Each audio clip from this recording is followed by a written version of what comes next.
Bhubaneswar September 4 तारिख जातीय सांबादिक महासंघर राष्ट्रीय कार्यकारिणी बैठक भुवनेश्वर मास्टर कैंटीन स्थित बुलन भाई सेवा सदन ठारे राज्य सभापति पूर्णचंद्र साहू संयोजन बुधवार संध्यारे अनुष्ठित हो जाइछि। राष्ट्रीय सभापति विमल कृष्ण थम्ब अध्यक्षता करिथिले। राष्ट्रीय साधारण संपादक जी शांताराम, झारखंड सुरेश सोनी, बिहार कौशलजी सिंह, दिल्ली हेमा शर्मा, सविता धीर उपस्थित रही रामोजी फिल्म सिटी 2023 मसीह अनुष्ठित राष्ट्रीय कार्यकारिणी बैठकर समीक्षा करथिले। आगामी नवेम्बर रे गुजरात रे हेबाकु थिबा राष्ट्रीय कार्यकारिणी बैठक संपर्क रे आलोचना करा जायथिला। श्रीलंकारु आसीथिबा अनिल पेरेरा को उत्तरीय पुष्पगुच्छ देई सम्मानित करा जायथिला। तांको पत्नी को मीना थम्ब संबलपुरी साड़ी अर्पण करथिले। एही बैठक रे विनय कुमार पटनायक, ईश्वर राउत, तरणि सेन बारिक जोग देइथिले। शैलेश महांती धन्यवाद अर्पण करथिले। ढेंकानाल जिला कामाख्यानगरु तरणि सेन बारिकंक रिपोर्ट ऑस्ट्रेलिया न्यूज। मु विमल थम्ब इंडियन जर्नलिस्ट फेडरेशन रो नेशनल प्रेसिडेंट। जो राष्ट्रीय कार्यकारिणी है ना संपर्क कौन? हाँ, इंडियन जर्नलिस्ट फेडरेशन रो सेप्टेम्बर 4 और 5 दुई दिन धरी भुवनेश्वर रे राष्ट्रीय कार्यकारिणी बैठक आरंभ होइछि। एई बैठक रे आमर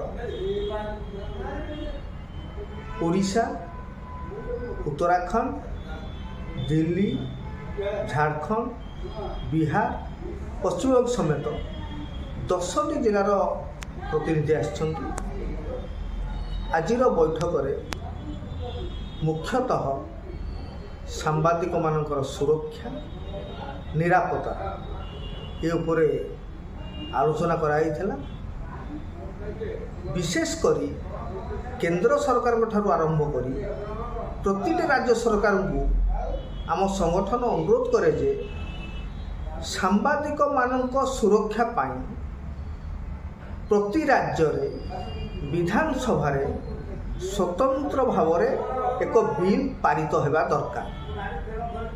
आजिकाली जो गणमाध्यम प्रतिनिधि माने निज जीवन को बाजी लगाई कार्य करुछंती सेमानक सुरक्षा नितांत आवश्यक।